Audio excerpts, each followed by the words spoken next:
Well, that's a difficult question. I just loved it. The first instrument that attracted me was a trumpet. I used to listen to my parents' albums, and there was an act called Herb Alpert and the Tijuana Brass. Herb Alpert is the guy who started A&M Records, but he had this band, which was typically a trumpet band, and I really loved the sound. So I asked my parents to buy me a trumpet, but I mean, it was a very expensive instrument. And they didn't want to invest that much into something that they figured I would throw down in about 2 or 3 weeks. It's a difficult instrument, too, you know. So instead, they bought me an instrument called a melodica that was made famous by Augustus Pablo. So I really started picking out melodies on this melodica. And then I went to a movie when I was kind of like 13, 14, and saw a group called the Shadows out of England appearing with a British pop star called Cliff Richard. The movie was called The Young Ones. And when I saw the Shadows and playing them beautiful red Stratocasters, I said, boy, you know, this is for me. It kind of changed my whole vision of music. And so I used to go to high school at the time, and I saved all my lunch money until I was able to buy an acoustic guitar. You know, when I did buy the acoustic guitar and took it home, it was one of the saddest days of my life, as well as one of the happiest. But I realized that I didn't know anything about the guitar. I couldn't play it. I couldn't even tune it. So anyway, a couple of the guys from my high school were accomplished guitarists. You might have heard about Jeffrey and Mikey Chung. They were two very famous musicians out of Jamaica. Yeah. They were also in my high school, and they showed me a few cards, and I took it from there. And we started this high school band called Hell's Angels. Looking back now, I realized that we didn't have much vision, or we would never have named the band Hell's Angels. But we were quite taken with these Hell's Angels bike gang from America, you know. They look tough. So we wanted to have this tough image. And basically it started from there. And I left school, actually, and went into, my two passions were art and music. So I was supposed to go to England to study one of them. My dad had given me that opportunity. But it was like 6 months before leaving school, 6 months to 9 months before I could get into a college in England. And my dad said to me, well, you know, you're not going to stay idle, you have to work. So he got me a job as a bearer, a messenger at an advertising agency. Okay. And it took me about 3 or 4 weeks before the art director said, well, if you have a talent, let's put you in the art room. And I started there doing ads for supermarkets and things. And playing music in the night and working in the day. It was not a very healthy proposition. Mm-hmm. But I did that for about 10 years before Byron Lee offered me a job as a guitarist. Now, if you know Byron Lee, Byron Lee and the Dragonaires was probably one of the most famous bands out of Jamaica at the time, because there was a big band, horns, everything, but they toured and they played a lot for the diaspora, not doing much touring like when Bob Marley opened up the universe for us. But it was my first professional gig, so I was able to quit the gig at the agency that I worked for and went into music full time. And you've done artwork for Dynamic Sounds. Yeah, I did some jackets for them. That was one of the deals that when I joined the band, they could only offer me so much as a musician. They paid me by the gig. But in order to supplement my income, because I was young and married too young, and I had that household to support, Byron gave me an office at Dynamic Sounds, and I did album jackets for them. And some pretty famous ones too, even Derrick Harriott. Yes, yes. Derrick Harriott is a great guy, still around, and I have nothing but love and respect for him. He used to do these shows at a club called the VIP Club. That was in Halfway Tree, and he would have one at the end of the month, he would have the VIP Club for himself to launch his musical chariot, which was his sound system. And the following month, Meritone would have their night to launch their Meritone disco. But the great thing about it was that they would have us young bands come and play. And we would do like a dance set in the early night. And then at midnight, we would back the cabaret show, or if you want to call it cabaret. We just call it showtime. And then they would have the top artists of the day, and we would have to back them up. So I grew a lot from backing up artists like the Wailers, if you believe it or not. There was the Ethiopians, I remember them. Roy Shirley, who was one of my favorite people to work with. Yeah. Derrick Harriott had a group called the Chosen Few, which were like an R&B reggae group. But and one of the members of that group were lead singer for my band. So we were fortunate to get that gig. And then the VIP Club was very instrumental in launching young groups. Like at the time it was Hells Angels. Then we had Inner Circle. Inner Circle, of course, were Roger Lewis and Ian Lewis. But at the time, Ibu Cooper and Cat Core were part of the Inner Circle band. Right. Before Third World. And then you had groups like No Generation, which had the Chung brothers, Mikey Chung, Jeffrey Chung, Waya Lindo, before he joined the Wailers. You had a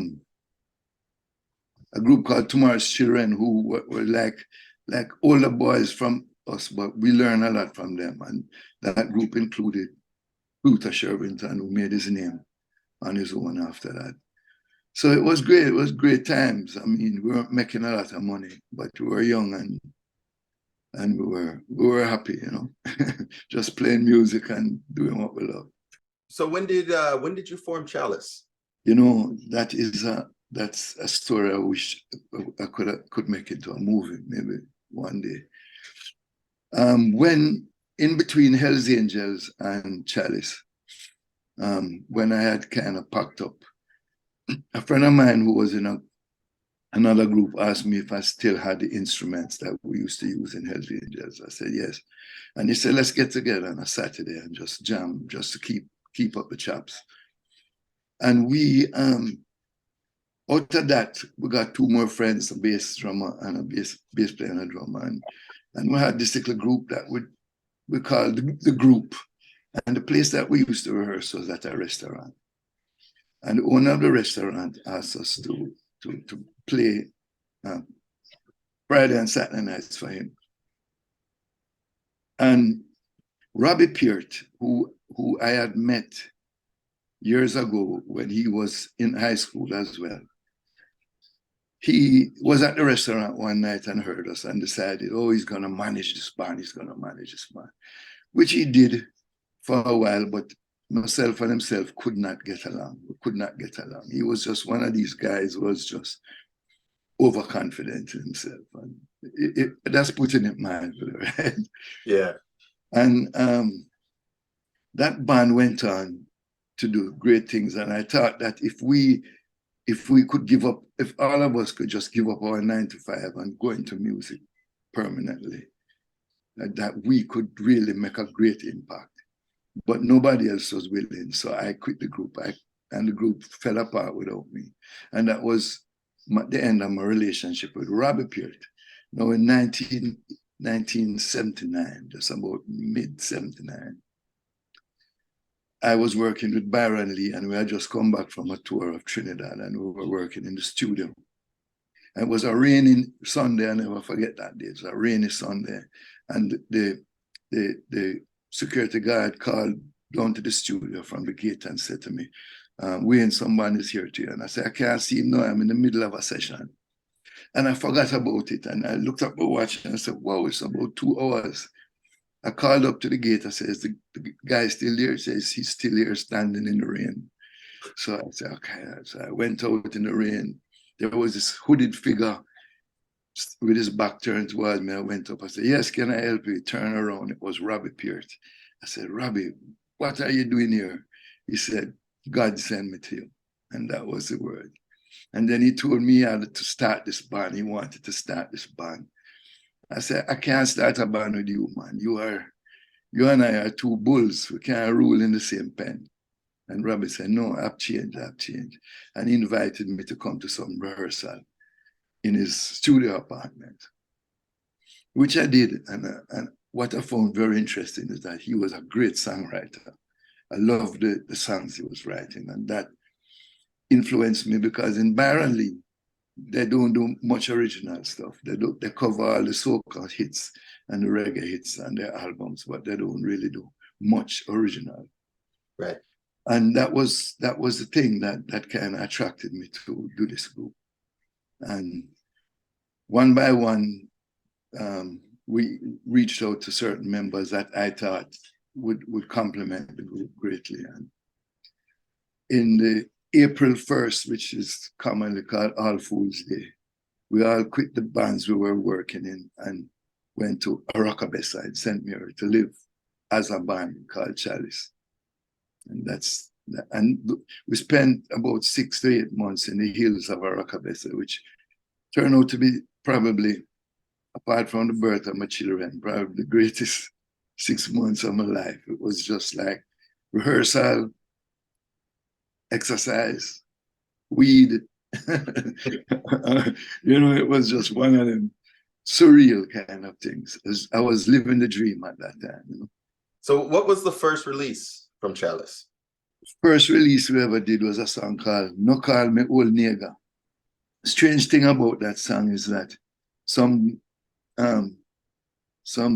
pirate from England came down to Jamaica and heard that song and looked for us and said, oh, he's going to release it in England and he's going to do great things with it in England. And he got somebody in England to change the chorus from No Call Me Old Nigga to Nobody Can Touch My Soul. And then claim all the publishing for it. And I don't know what happened after that. Wow. But these are the things you buck up in when you're young and you don't really know the business of music. You're just interested in writing, recording, performing. So we got stung quite a few times. And did you write that song, or was it Robbie who wrote it? It was credited to everybody in the band. Robbie and I actually came up with the lyrics. Robbie had the chorus, just the words, No Call Me Old Nigga, no. And we sat down and wrote the verses together. And then the band, as a collaborative, came together for the arrangement. So everybody in the band was credited as songwriter on that song. It's strange we're talking about that song because Chalice did a show like 3 weeks ago in Montego Bay, Jamaica. And we played that song after 42 years. For the first time, we played that song after 42 years. And it was so good. Right? The place was packed and the crowd was singing, No Call Me Old Nigga. It was really a thrill. Tell me the story behind Good to Be There. All right, interesting story as well. We were looking for some music to record, apart from an album. And the keyboard player, Allah came and said, well, I don't know, when I mentioned Hells Angels to you, that band, the trumpeter in that band is now a very famous record producer called Clive Hunt. So after Hells Angels broke up, Clive went missing for a while. I didn't see him for years. He actually left the band to go and study in England with because he was in the army and I sent him to a famous military school in England called Nell Hall to complete his music. So he's a well-educated musician as well. Right. Anyway, Allah came and said, look, this is a song that Clive had the chorus for. Clive wrote this chorus. It will be good to be there when the gates of Zion are closed. But that's all he had. And I said, well, I can write some verses. And he said, go ahead. So I wrote the verses. And as usual, we rehearsed it and the guys came up with the arrangement. But on that track, it's only credited to myself and Clive. But it was actually Clive Hunt who came up with the original chorus for that song.